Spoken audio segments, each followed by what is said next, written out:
BTC নিৰ্বাচন সেপ্টেম্বৰত হ'ব দুৰ্গা পূজাৰ আগতে ফলাফলো ঘোষণা হ'ব মানে আপোনালোকে সকলোৱে জানে যে বিটিসি ইলেকশনটো এছেম্বলি আৰু পাৰ্লিয়ামেন্টৰ দৰে নহয় ইয়াত সকলো পাৰ্টিয়ে নিজে নিজে খেলে আকৌ এছেম্বলি পাৰ্লিয়ামেন্টত আমি জুটিয়াভাৱে খেলো গতিকে বিটিসি ইলেকশনটো এটা সকলোৰে লগত বন্ধুত্বমূলক ভাৱেৰে বিজেপিয়ে নিজে প্ৰতিদ্বন্দ্বিতা কৰিব কিন্তু কাকো আমি সমালোচনা নকৰো মই আজিয়ে কৈলো না যে আনুষ্ঠানিকভাৱে ঘোষণা যে দুৰ্গা পূজাৰ আগতে ৰিজাল্ট হৈ যাব আৰু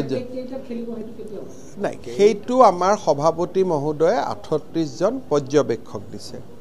তেওঁলোকে আমাক আহি প্ৰতিবেদন দিব যে এইকেইটা সিটত আপোনালোকে খেলক এইকেইটা সিটত নেখেলক আৰু সেই কামটোৰ কাৰণে আমাৰ হাতত সময় আছে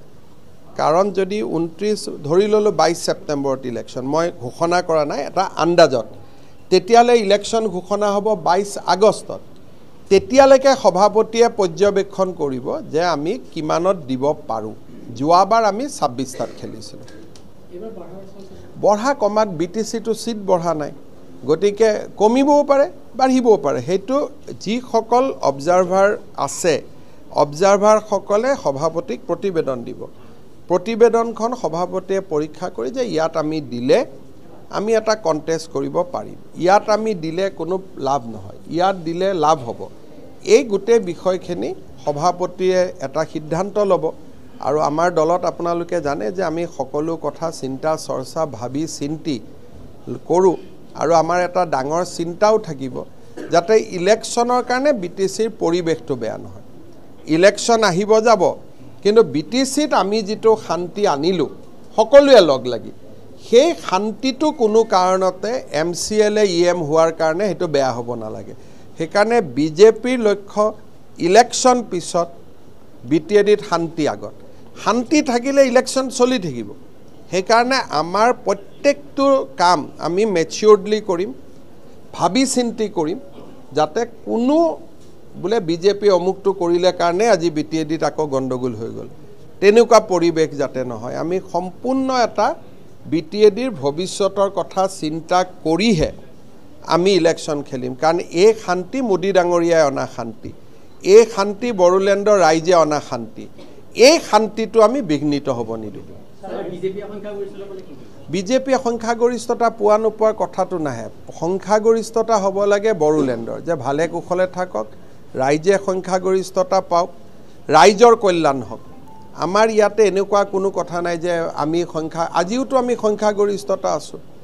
কিন্তু আমাৰ কাম হ'ব মেচিউৰ যে জোৰ পৰা বিটিসিত একো নহলেও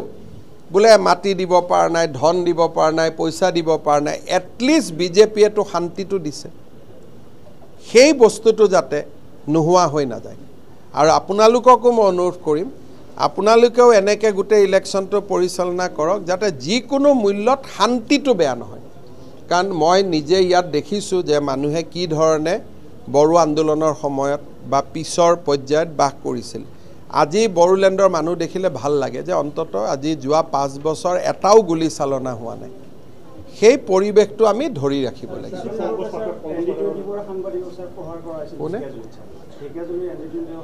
এটো